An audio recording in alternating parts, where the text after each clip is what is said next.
सभा घेतली। या सभेत ज्या पद्धतीनं त्यांनी विष ओकलेलं आहे आणि विष ओकत असताना त्यांनी खुलासा केला की मी राजीनामा आधीच दिलेला आहे। वाटतं तू मारल्यासारखं कर, मी रडल्यासारखं कर, अशा पद्धतीनं सध्याच्या घडीला चालू आहे। मराठा समाजाचे प्रश्न सोडवले असं सांगायचं। ओबीसी साठी सुद्धा राज्याचाच एक मंत्री येऊन रस्त्यावर उतरतो, ओबीसींनाही चुचकारायचं, मराठ्यांनाही चुचकारायचं। वाटतं महाराष्ट्रातील जनता काही दूध खिळी राहिलेली नाही। आणि ज्या पद्धतीनं व्यक्तिगतरित्या नाभिक समाजाविषयी छगन भुजबळांनी प्रतिक्रिया व्यक्त केली, म्हणतं या महाराष्ट्र 12 बलुतेदार ही पद्धतीतला हा महाराष्ट्र आहे। गावागावात नाभिक समाज एक सर्वसामान्यपणे एक आपलं काम करत असतो। म्हणतं त्याला या वादात भुजबळांनी ओढण्याची आवश्यकता नाही, कारण नाभिक समाज हा आपल्या समाजाचे एक अविभाज्य अंग आहे। म्हणून अशा पद्धतीनं स्वतःच्या पोळ्या बांधण्यासाठी एखाद्या समाजाला अशा पद्धतीनं भूमिका मांडणं आणि त्या समाजाच्या मनात विद्वेष पसरवणं। मग आता अजितदादा पवारांचे गटाचे छगन भुजबळ नेते, आता अजितदादा पवारांनी भूमिका स्पष्ट केली पाहिजे की छगन भुजबळ तुमच्या पक्षाचा एक नेता अशा पद्धतीनं भूमिका मांडतो, मग अजितदादा पवार हे मूग गळून गिप्प काय आहे? महाराष्ट्राचे मुख्यमंत्री एखादा निर्णय घेतात आणि त्याला छगन भुजबळ विरोध करतात, मग त्या भुजबळांच्या विरोधाला अजितदादांचा सपोर्ट आहे का, फडणवीसांचा सपोर्ट आहे का? मग अशा पद्धतीनं या महाराष्ट्रामध्ये एक जातीय विद्वेष निर्माण करायचा आणि स्वतःची पोळी राजकीय पोळी बांधण्याचा अशा पद्धतीनं हे महाराष्ट्रातलं सरकार सुद्धा काम करत आहे। आणि म्हणून मला असं वाटतं या सगळ्या भूमिका आपल्या समोर व्यक्त होत असताना माननीय उद्धवजी ठाकरे साहेबांचा दौरा एक जोरात सध्या महाराष्ट्रात चालू आहे। प्रत्येक लोकसभा मतदारसंघात उद्धवजी ठाकरे साहेब मतदारसंघ वाईज सभा घेत आहेत। 2 दिवसापूर्वी रायगड हा लोकसभा मतदारसंघ त्यांनी केला। त्यांनी काही संवाद अशा पद्धतीचा तो कार्यक्रम असताना त्याला जनता एवढ्या पद्धतीनं भरभरून प्रतिसाद देते। मला असं वाटतं येणाऱ्या काळात महाराष्ट्रातल्या सगळ्या लोकसभा मतदारसंघात हा कार्यक्रम ज्यावेळेस होईल त्यावेळेस या महाराष्ट्रातील जे कोणी आज शिवसेनेला उद्धवजी ठाकरे साहेबांना बोलतात, मला वाटतं त्यांना तर उद्धवजी ठाकरे साहेब जसे औरंगजेबाला संताजी धनाजी औरंगजेबाच्या घोड्यालाही निजामाच्या घोड्यालाही त्यावेळेस संताजी धनाजी पाणी पिताना सुद्धा दिसत होते, तशा पद्धतीनं सकाळी उठल्यापासून तर झोपेपर्यंत भारतीय जनता पार्टीचे छोटे मोठे सगळेच लोक उद्धवजी ठाकरे साहेबांवर टीका टिप्पणी करतात। वाटतं या टीका टिप्पणीने संघटना आणखी मजबूत होत असते। या टीका टिप्पणीकडे उद्धवजी ठाकरे साहेब आणि शिवसेना मुळीच लक्ष देत नाही। पण तो निश्चित हा दौरा या महाराष्ट्रात येणाऱ्या काळात परिवर्तन। गणपत गायकवाड यांनी शिंदे गटाच्या महेश गायकवाड नामक एका माजी नगरसेवकावर पोलीस स्टेशनमध्ये गोळ्या झाडल्या।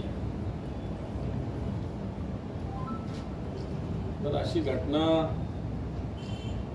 भारतीय जनता पार्टी विरोधी पक्षात असतं तर भारतीय जनता पार्टीने मागणी काय केली असते? साधन सुचितेच्या गोष्टी भारतीय जनता पार्टी करते आणि भारतीय जनता पार्टीचा आमदार भर पोलीस स्टेशनमध्ये गोळ्या झाडतो। आता हे भांडण तशी काय महेश गायकवाड धुतलेल्या तांदळाचा आहे अशातला काही भाग नाही।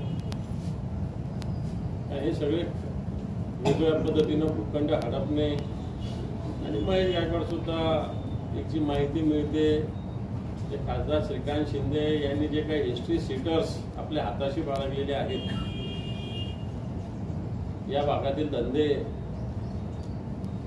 सांभाळण्यासाठी किंवा या धंद्यांना संरक्षण देण्यासाठी त्याच्यातलाच एक ती व्यक्ती आहे।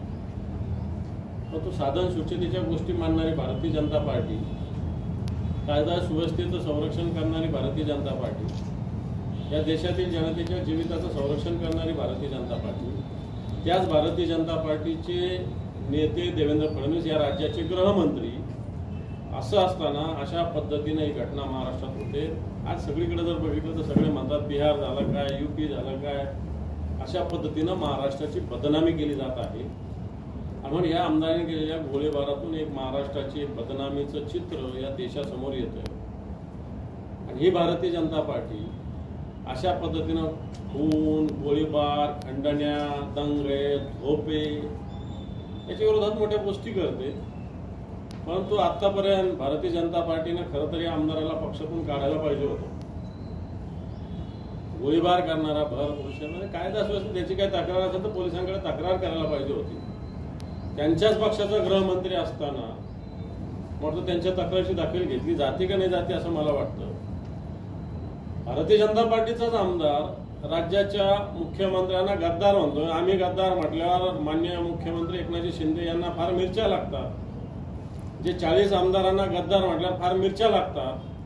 पण ज्यांच्याबरोबर सत्तेत ते बसलेले आहे त्याच पक्षाचा आमदार त्यांना गद्दार म्हणतो. मग याची दखल ते घेणार आहे का नाही.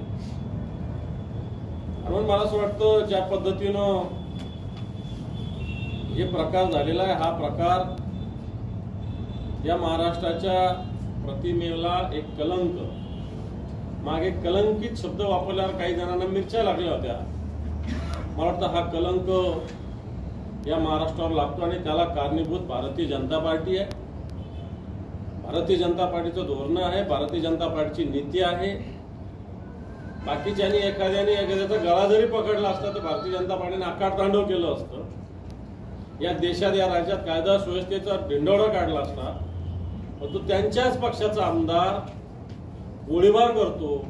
आता भारतीय जनता पार्टी आंदोलन का करत नाही. आता भारतीय जनता पार्टीने आंदोलन केलं पाहिजे. फार तुम्हाला कायदा सुव्यवस्थेच्या गोष्टीची मला वाटतं दखल घ्यावीशी वाटते ना. म्हणून भारतीय जनता पार्टी दुटप्पी पद्धतीने या विषयात लक्ष देते. या राज्याचे गृहमंत्री भारतीय जनता पार्टीचेच आहेत. ज्या आमदारांनी गोळीबार केला तोही भारतीय जनता पार्टीचा आहे. ज्याच्यावर गोळीबार झाला तो मुख्यमंत्र्यांचा समर्थक आहे. याचाच अर्थ हे सरकार हे गद्दारांचं आहे का.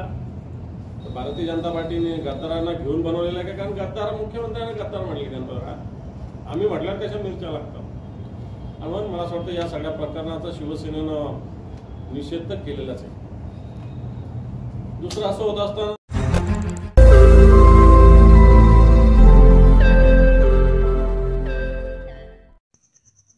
रोज नई खबरों को देखने के लिए हमारे औरंगाबाद समाचार चैनल को सब्सक्राइब कीजिए और नोटिफिकेशन पाने के लिए हमारे बेल आइकन को दबाइए ताकि हर खबर की नोटिफिकेशन आपको मिलती रहे।